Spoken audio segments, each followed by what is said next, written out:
राधे राधे महाराज जी। महाराज जी आपके चरणों में कोटि कोटि प्रणाम। महाराज जी आज तक हमने कभी मदिरा आदि का सेवन नहीं किया और अपने मन को संतुलित रखा है जब भी किसी दोस्त या ऑफिस दोस्त ने हमें मजबूर किया है, परंतु जब हम अपने रिश्तेदारों ये सब के कारण हमें जड़ बुद्धि और पिछड़ी सोच का कहते हैं, तो इस स्थिति में मन को संभालने के लिए किसने महाराज जी क्या प्रश्न करें? किया? नहीं, आप गलत आचरण न करें तो आपको जड़ बुद्धि का कहा जाएगा क्या? तो मुझे लगता है उल्टा है। जड़ बुद्धि वो लोग हैं जो ऐसा करते हैं, विवेकवान वो हैं जो नहीं करते हैं। आखिरकार कहीं ना कहीं सत्य का आदर तो होता ही बच्चा। भले कोई प्रमादवश तुम्हें गलत कह दे, लेकिन उनके भी हृदय में आदर होता है। अगर सत्य जड़ बुद्धि होता है तो हमारे पास एकांतिक में प्रश्न उत्तर करने कोई आए ही ना, जड़ बुद्धि से क्या बात करे। तो इसलिए हमें लगता है कि कोई हमें मूर्ख कहे या जड़ बुद्धि कहे या पुरानी रीति का कहे। देखो, कुछ लोगों का भाव ये होता है कि अगर हम अंडा नहीं खाएंगे, मांस नहीं खाएंगे तो स्वस्थ नहीं रहेंगे। अगर हम प्रसन्न हैं, सात्विक आहार है और सुंदर विचार है तो हमारा तन भी स्वस्थ रहेगा और मन भी स्वस्थ रहेगा। आप अच्छा दूर से देख के बताओ, क्या हम आपको लगते हैं किडनी फेलियर है? आप विचार करके देखो। क्यों? क्योंकि हम हर समय प्रसन्न रहते हैं। हम एक मिनट भी कभी किडनी फेलियर बन के नहीं बैठते। अब 1 बजे रात्रि से हमारी दिनचर्या चल रही, या क्या किडनी फेलियर की चल रही? हर समय हमारा दिमाग भगवान की तरफ। क्या आप नहीं लगा सकते? आप भी वैसे लगाइए। दुखों से लड़ना पड़ेगा, दुखों को जीतना पड़ेगा। ये संसार दुखालयम है, संघर्ष करना पड़ेगा। संघर्ष हमारा जीवन है, तो हम ऐसे आनंदमय बने। ये हम इसलिए उदाहरण दे देते हैं अहंकार पुष्टता के लिए नहीं, कि जिनको लगता है मंडा खा करके, मांस खा करके बलवान बनेंगे। ब्रह्मचर्य, पवित्र आहार, तो संकल्प बल और शरीर बल दोनों बल पुष्ट होता है। किसी ने कहा कि महाराज जी, यही प्रश्न किया था एकांती में, कि आप और आपके चेले बड़े अष्टपुष्ट है, तो संयम, अगर संयम है, नियम है, तो देखो बीमार होते हुए भी पवित्रता और संयम के कारण हमको खुद महसूस होता कि मैं बलवान हूं। मुझे ये महसूस नहीं होता कि किडनी फेलियर ऐसे नहीं, हमें खुद महसूस होता है मुझे बल है। और अगर अभी संयम बिगड़ जाए और भगवान का भरोसा छूट जाए तो डिप्रेशन में पहुंच जाओ, इतना कष्ट रहता है। तो हम ये कह रहे हैं कि अगर हमको कोई मूर्ख कहे, जड़ कहे, और हम सही ढंग से चल रहे तो हमें हिलना नहीं चाहिए, हमें अपने मार्ग से हटना नहीं चाहिए, हमें बलवान होना चाहिए। और बहुत सुंदर जीवन जाएगा यदि आप ऐसे चलोगे। शराब पीने वाला, मांस खाने वाला, व्यभिचार करने वाला आज भले स्वस्थ दिखाई दे रहा है, लेकिन कल दुर्गति को प्राप्त होगा। आप आज भले दुखी हो, लेकिन कल आप सदगति को प्राप्त होंगे, कल आप अच्छा जीवन व्यतीत करेंगे। इसलिए हमको अच्छे आचरणों में दृढ़ रहना चाहिए। सामने वाला निंदा करे तो भी, अगर सामने वाला निंदा कर रहा मैं गलत हूं तो सुधार करना चाहिए, बुरा नहीं मानना चाहिए। सामने वाला निंदा कर रहा मैं गलत नहीं हूं, तब तो मुस्कुराना चाहिए, फिर शोक नहीं करना चाहिए कि वो कहे जड़ बुद्धि तो अपने को विद्वान दिखाने के लिए हम शराब पी लें, हम मांस खा लें। ऐसे गंदे आचरण नहीं करना चाहिए। काफी बच्चे तो महाराज जी इसी उसमें आ जाते हैं, दबाव में आके भी गलत आचरण करने लगते हैं। गलत है, गलत है। वो बच्चे कम बुद्धि वाले हैं। प्रवीण बुद्धि अपने जीवन को गंदा न करे। अधिकांश वैसे स्तर के हो गए ना महाराज जी। देखो, शराब जो है, एक तो शास्त्र निषिद्ध है, शास्त्र रोकता है, और दूसरी बात उसमें लाभ क्या है?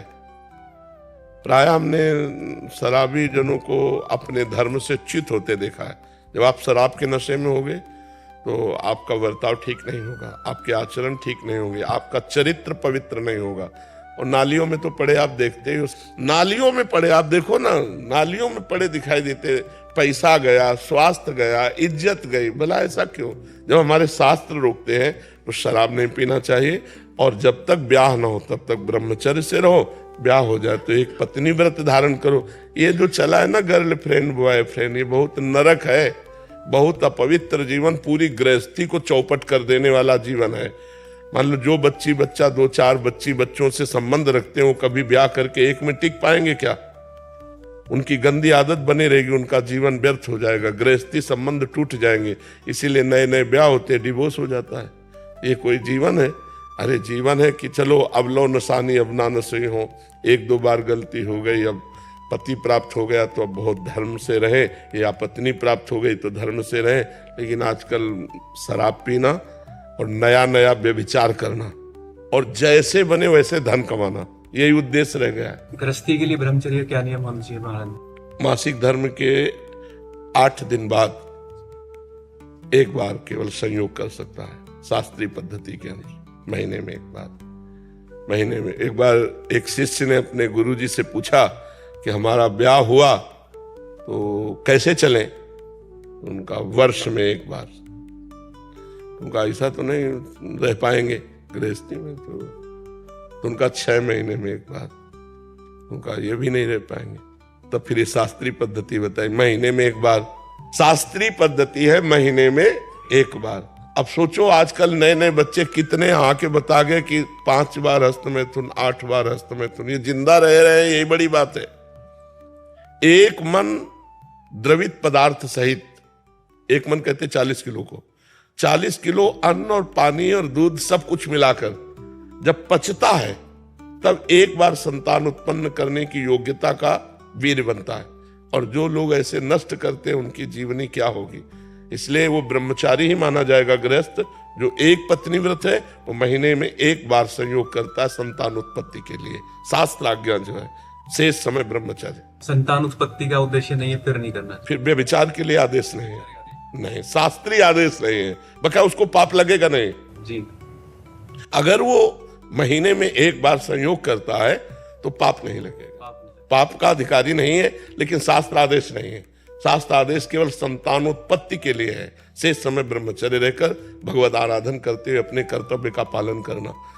और संतान हो जाने के बाद फिर तो पूर्ण ब्रह्मचारी है। हाँ, पूर्ण ब्रह्मचारी, क्योंकि ब्रह्मचर्य, गृहस्थ, वानप्रस्थ, संन्यास अर्थात हमारे 4 पुरुषार्थ हैं, धर्म, अर्थ, काम, मोक्ष। तो हमारा लक्ष्य मोक्ष प्राप्ति भी है। वो इंद्रियों का विलास जब बंद होगा तभी तो हम मुक्त अवस्था की तरफ जा पाएंगे। तो हमको चाहिए कि 40 तक हिसाब किताब बराबर कर ले गृहस्थी का, इसके बाद भगवान की प्राप्ति का पूरा कमर कस के लग जाना चाहिए। गृहस्थी में भी रहे तो फिर बात बन जाती है।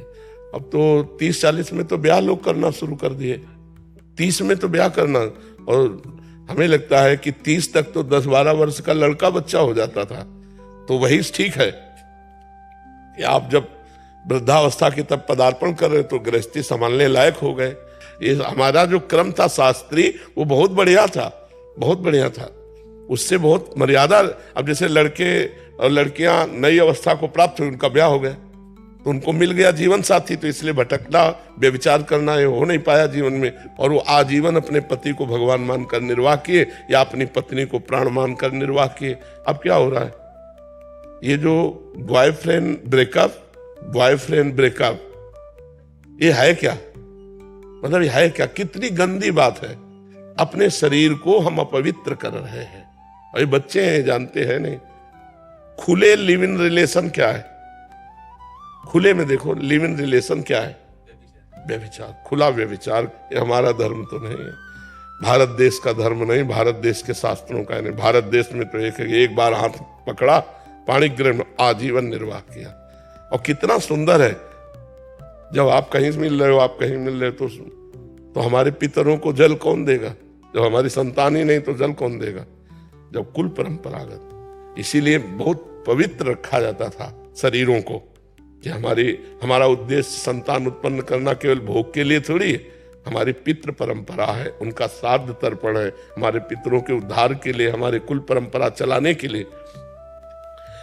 अर्जुन जी भगवान से कहते हैं इसी बात को कि जब योद्धा मारे जाएंगे तो स्त्रियां दूषित हो जाएंगी, स्त्रियां दूषित होगी तो वर्ण संकर संतान होगी, वर्ण संकर संतान होगी तो पितृ को श्राद्ध लुप्त हो जाएंगे, हमारे पितर भी कैसे तरेंगे।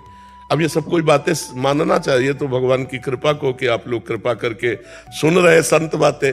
नहीं, कौन टीवी देखे, गंदी बातें देखे, मनमानी आचरण किए, साधु समाज या शास्त्र सम्मत बात सुनना ही लोगों को पसंद नहीं।